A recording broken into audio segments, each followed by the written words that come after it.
ବନ୍ଧୁଗଣ ନମସ୍କାର ମୋର ପ୍ରିୟ ଭକ୍ତଗଣ ଆପଣମାନେ କେମିତି ଅଛନ୍ତି ଆଶା କରୁଛି ସମସ୍ତେ ବହୁତ ଭଲରେ ଥିବେ ବନ୍ଧୁଗଣ ପୁରା ପରିବାର ଆପଣଙ୍କ ପାଦରେ ପଡ଼ି କ୍ଷମା ମାଗିବେ ଏବଂ ସତ କଥା ଶୁଣି ସେମାନଙ୍କ ଖାଇବା ପିଇବା ବନ୍ଦ ହୋଇଯିବ ହଁ ଜାଟକଗଣ କାରଣ ଆପଣମାନଙ୍କ ଚିନ୍ତାଧାରା ପ୍ରାୟତଃ ଅନ୍ୟମାନଙ୍କଠାରୁ ଅଲଗା ହୋଇଥାଏ ଆଉ ଏହି କଥାଟି ବହୁତ ଲୋକ ବୁଝି ପାରନ୍ତି ନାହିଁ।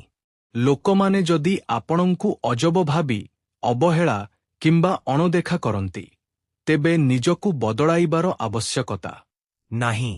ନିଜ ଚିନ୍ତାଧାରାକୁ ସଠିକ୍ ଦିଗ ଦିଅନ୍ତୁ ଏବଂ କଠିନ ପରିଶ୍ରମକୁ ମଜବୁତ କରନ୍ତୁ ଦିନେ ଏହି ଅଲଗା ଚିନ୍ତାଧାରା ହିଁ ଆପଣଙ୍କର ସବୁଠାରୁ ବଡ଼ ପରିଚୟ ପାଲଟିପାରେ ଏବଂ ଲୋକମାନେ ଆପଣଙ୍କ କାମର ପ୍ରଶଂସା ମଧ୍ୟ କରିବେ ହଁ ଏକଦମ ସଠିକ୍ ଶୁଣୁଛନ୍ତି ଆଉ ଜ୍ୟୋତି ରାଶିଫଳ ଚ୍ୟାନେଲଟି ଆପଣମାନଙ୍କ ପାଇଁ ଅଫିସିଆଲ ଆପଣମାନେ ଯଦି ଏପର୍ଯ୍ୟନ୍ତ ଚ୍ୟାନେଲଟି ସବସ୍କ୍ରାଇବ୍ କରିନାହାନ୍ତି ତେବେ ମୁଁ ଆପଣଙ୍କୁ ଜଣାଇବାକୁ ଚାହେଁ ଯେ ଏହା ଆପଣଙ୍କ ପାଇଁ ବହୁତ ଖାସ୍ ଚ୍ୟାନେଲ ଏହାକୁ ସବସ୍କ୍ରାଇବ୍ କରିନେବେ ଏବଂ କମେଣ୍ଟ ବକ୍ସରେ ଧନ୍ୟବାଦ ଗୁରୁଦେବ ହର ହର ମହାଦେବ ଜୟ ମାତା ଦି ନିଶ୍ଚୟ ଲେଖିବେ ଆପଣଙ୍କର ସମସ୍ତ କାର୍ଯ୍ୟ ସଫଳ ହୋଇଯିବ ଏଠାରୁ ମୋର କଥାଗୁଡ଼ିକୁ ବହୁତ ମନୋଯୋଗ ଦେଇ ଶୁଣନ୍ତୁ ବନ୍ଧୁଗଣ ପୁରା ପରିବାର ପାଦରେ ପଡ଼ି କ୍ଷମା ମାଗିବେ। ହଁ ଖାଇବା ପିଇବା ବନ୍ଦ ହୋଇଯିବ ସେହି ସତ କଥା ଶୁଣି ଯାହା ଆଜି ମୁଁ ଏହି ଭିଡିଓ ମାଧ୍ୟମରେ ଆପଣଙ୍କୁ ଜଣାଇବାକୁ ଯାଉଛି ଆପଣଙ୍କୁ ହାତ ଯୋଡ଼ି ଅନୁରୋଧ କରୁଛି ଭିଡିଓଟିକୁ ଆରମ୍ଭରୁ ଶେଷ ପର୍ଯ୍ୟନ୍ତ ଦେଖିବେ କାରଣ ମଝିରେ ମଝିରେ ନିଜ ଲୋକମାନେ ହିଁ ଆମକୁ ଏତେ ଅଣଦେଖା କରନ୍ତି ଯେ ଭିତରୁ ମନ ଭାଙ୍ଗିଯାଏ ହଁ ବନ୍ଧୁଗଣ ଜାଣିବା ପାଇଁ ମୁଁ ଆପଣଙ୍କୁ ଜଣାଇବାକୁ ଚାହେଁ କିଛି ଆତ୍ମୀୟ ଆପଣଙ୍କ କଥାକୁ ଗୁରୁତ୍ୱ ଦିଅନ୍ତି ନାହିଁ କିଛି ଆପଣଙ୍କ ପରିଶ୍ରମ ଦେଖି ହସନ୍ତି କିଛି କହନ୍ତି ଏହାଦ୍ୱାରା କିଛି ହେବ ନାହିଁ ଆଉ କିଛି ଲୋକ ଆପଣଙ୍କ ସାମ୍ନାରେ ମିଠା କଥା କହି ପଛରେ ଆପଣଙ୍କର ମଜା ଉଡ଼ାନ୍ତି ହଁ ବନ୍ଧୁଗଣ କିନ୍ତୁ ମନେ ରଖନ୍ତୁ ଆଗାମୀ ଘଣ୍ଟା ମଧ୍ୟରେ ଯେଉଁ ମଣିଷକୁ ଆଜି ଲୋକମାନେ ଦୁର୍ବଳ ଭାବି ଅବହେଳା କରୁଛନ୍ତି ସେହି ମଣିଷଟି ହିଁ ଦିନେ ନିଜ କଠିନ ପରିଶ୍ରମରେ ଏତେ ଉପରକୁ ଉଠିବ ଯେ ପୁରା ପରିବାର ତାହାର ଉଦାହରଣ ଦେବା ଆରମ୍ଭ କରିବେ ହଁ ବନ୍ଧୁଗଣ ଆଜିର ଏହି ବିଶେଷ ଆଧ୍ୟାତ୍ମିକ ଏବଂ ଜ୍ୟୋତିଷଶାସ୍ତ୍ରୀୟ ଆଲୋଚନାରେ ଆମେ କଥା ହେବା ସେହିସବୁ ଲକ୍ଷଣ ବିଷୟରେ ଯେତେବେଳେ ଜୀବନର କଠିନ ସମୟ ଧୀରେ ଧୀରେ ଶେଷ ହେବାକୁ ଲାଗେ ଏବେ ଆପଣ ସହ୍ୟ କରୁଥିବା କଷ୍ଟର ଦିନଗୁଡ଼ିକ ସମ୍ମାନ ଆଡ଼କୁ ଆଗେଇ ଚାଲେ ଏବଂ ଯେତେବେଳେ ପରିବାରର ସେହିସବୁ ଲୋକ ଯେଉଁମାନେ କେବେ ଆପଣଙ୍କୁ ଗୁରୁତ୍ୱ ଦେଉନଥିଲେ ଆପଣଙ୍କ ମତାମତ ଏବଂ ଆପଣଙ୍କ ଉପସ୍ଥିତିର ମୂଲ୍ୟ ବୁଝିବାକୁ ଆରମ୍ଭ କରନ୍ତି ହଁ ବନ୍ଧୁଗଣ ଭିଡିଓଟି ଶେଷ ପର୍ଯ୍ୟନ୍ତ ନିଶ୍ଚୟ ଶୁଣିବେ କାରଣ ଶେଷରେ ମୁଁ ଆପଣଙ୍କୁ ବହୁତ ସହଜ ପ୍ରତିକାର ଏବଂ ପରାମର୍ଶ ମଧ୍ୟ ଦେବି ଯାହା ଆପଣଙ୍କୁ ବହୁତ ଧ୍ୟାନ ଦେଇ ଶୁଣିବାକୁ ହେବ। ଦେବୀ ଦେବତାଙ୍କ ଆଶୀର୍ବାଦ ଆପଣଙ୍କ ଉପରେ ରହିଛି ତେଣୁ ପ୍ରଥମ ଭାଗ କଥା କହିଲେ ଆତ୍ମୀୟମାନେ କାହିଁକି ଅଣଦେଖା କରନ୍ତି ଏହି ବିଷୟରେ ଆମେ କଥା ହୋଇନେବା ବନ୍ଧୁଗଣ ସବୁ ଆତ୍ମୀୟ ଖରାପ ନୁହନ୍ତି କିନ୍ତୁ ମଝିରେ ମଝିରେ ଲୋକଙ୍କ ପରିସ୍ଥିତି ଦେଖି ମଣିଷ ନିଜର ବ୍ୟବହାର ବଦଳାଇ ଦିଏ ହଁ ଯେତେବେଳେ ଆପଣଙ୍କ ପାଖରେ ଟଙ୍କା ପଇସା କମ୍ ଥାଏ ମନୋଯୋଗ ଦେଇ ଶୁଣନ୍ତୁ ବହୁତ ଗୁରୁତ୍ୱପୂର୍ଣ୍ଣ କଥା କହୁଛି ଯେତେବେଳେ ଆପଣଙ୍କ ପାଖରେ ଅର୍ଥ କମ୍ ଥାଏ ଯେତେବେଳେ ଆପଣ ସଂଘର୍ଷ କରୁଛନ୍ତି ଯେତେବେଳେ ଆପଣଙ୍କ କାମ ଏପର୍ଯ୍ୟନ୍ତ ସଫଳ ହୋଇନାହିଁ ସେତେବେଳେ ଅନେକ ଲୋକ ଆପଣଙ୍କୁ ହାଲୁକା ଭାବରେ ନେବା ଆରମ୍ଭ କରନ୍ତି ହଁ ବନ୍ଧୁଗଣ ସେମାନେ ଆପଣଙ୍କ କଠିନ ପରିଶ୍ରମ ଦେଖିପାରନ୍ତି ନାହିଁ ସେମାନେ କେବଳ ଆପଣଙ୍କର ଆଜିର ପରିସ୍ଥିତିକୁ ହିଁ ଦେଖିପାରନ୍ତି। ତେଣୁ କିଛି ଲୋକ ଆପଣଙ୍କୁ ତୁଚ୍ଛ ମନେ କରନ୍ତି କିନ୍ତୁ ଜ୍ୟୋତିଷଶାସ୍ତ୍ରୀୟ ଦୃଷ୍ଟିକୋଣରୁ ମଧ୍ୟ ଜୀବନ ସବୁବେଳେ କାହାର ଗୋଟିଏ ପ୍ରକାର ରହେ ନାହିଁ ଏହି କଥା ଆପଣମାନେ ମଧ୍ୟ ଜାଣନ୍ତି। ଶନିଙ୍କ ସମୟ ମଣିଷକୁ ଧୈର୍ଯ୍ୟ ଶିଖାଏ, କଠିନ ପରିସ୍ଥିତି ମଣିଷକୁ ମଜବୁତ କରିଦିଏ। ରାହୁ ଭ୍ରମ ସୃଷ୍ଟି କରିପାରନ୍ତି, ଯାହା ଫଳରେ ଲୋକମାନେ ଆପଣଙ୍କ ବିଷୟରେ ଭୁଲ ଧାରଣା ମଧ୍ୟ ତିଆରି କରିପାରନ୍ତି। ଆଉ ଯେତେବେଳେ ଗୁରୁ ବୃହସ୍ପତିଙ୍କ କୃପା ଏବଂ ସଠିକ ସୁଯୋଗ ମିଳିଥାଏ, ସେତେବେଳେ ସେହି ବ୍ୟକ୍ତି ହିଁ ଜ୍ଞାନ, ସମ୍ମାନ ଏବଂ ଉନ୍ନତି ଆଡ଼କୁ ଆଗେଇ ଯାଇପାରେ। ତେଣୁ ଆଜି ଯଦି ଲୋକମାନେ ଆପଣଙ୍କ ପରିଶ୍ରମ ଦେଖି ହସୁଛନ୍ତି, ତେବେ ତୁରନ୍ତ ଭାଙ୍ଗି ପଡ଼ନ୍ତୁ ନାହିଁ। କାରଣ ବନ୍ଧୁଗଣ, ଜାଣିବା ପାଇଁ ମୁଁ ଆପଣଙ୍କୁ କହିବାକୁ ଚାହେଁ, ଲୋକମାନେ ଆପଣଙ୍କ ଆରମ୍ଭ ଦେଖି ବିଚାର କରନ୍ତି, କିନ୍ତୁ ସମୟ ଆପଣଙ୍କ ଗନ୍ତବ୍ୟସ୍ଥଳ ଦେଖି ଜବାବ ଦିଏ। ଆଉ ଏହି କଥା ଆପଣମାନେ ବହୁତ ଭଲ ଭାବରେ ଜାଣନ୍ତି। କିନ୍ତୁ ମୁଁ ଆପଣଙ୍କୁ ଯାହା କହୁଛି, ଧ୍ୟାନ ଦେଇ ଶୁଣନ୍ତୁ। ଆପଣଙ୍କ ନୀରବତା କୌଣସି ଦୁର୍ବଳତା ନୁହେଁ। ଆଉ ଏହା ଏହି ଭିଡିଓର ଦ୍ୱିତୀୟ ଭାଗ।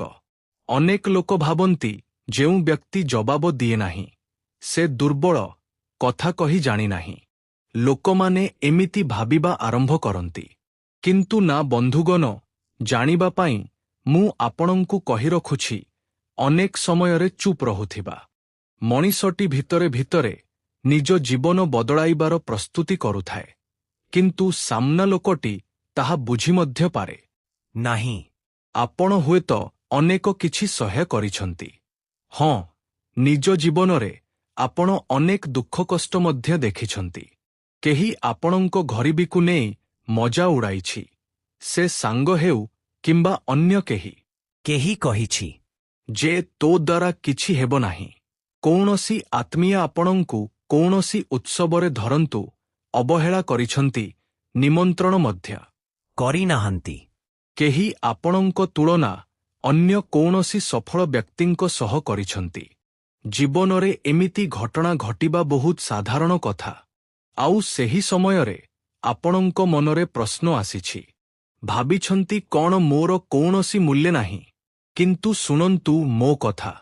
ବନ୍ଧୁଗଣ, ଆମେ ଆପଣଙ୍କ ପାଇଁ ହିଁ ଏତେ ପରିଶ୍ରମ କରୁଛୁ।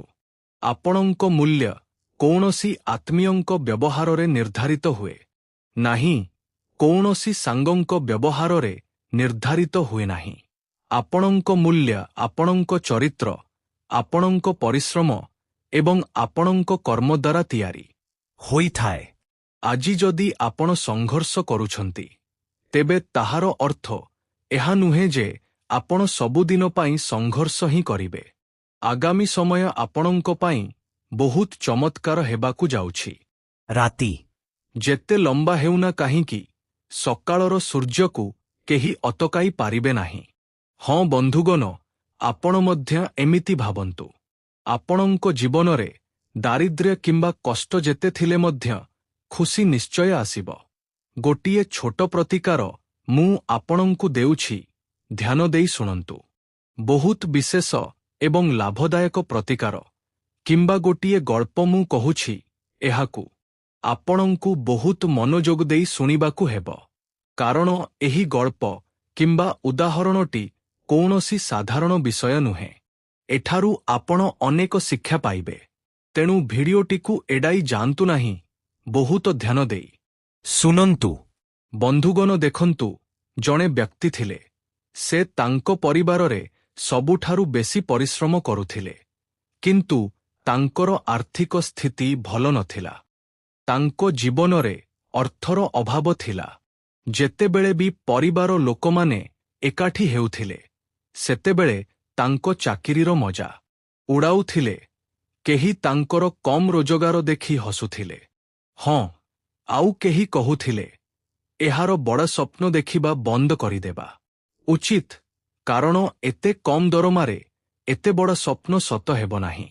ସେହି ବ୍ୟକ୍ତି ଜଣକ କୌଣସି ଉତ୍ତର ଦେଉନଥିଲେ, ଚୁପ୍ ରହୁଥିଲେ ଆଉ କାମ କରୁଥିଲେ।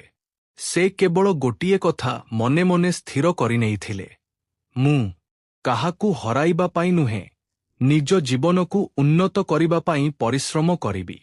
ଲୋକମାନେ ମୋ ବିଷୟରେ ଯାହା କହିଲେ ବି ମୁଁ ପରିଶ୍ରମ କରିଚାଲିବି।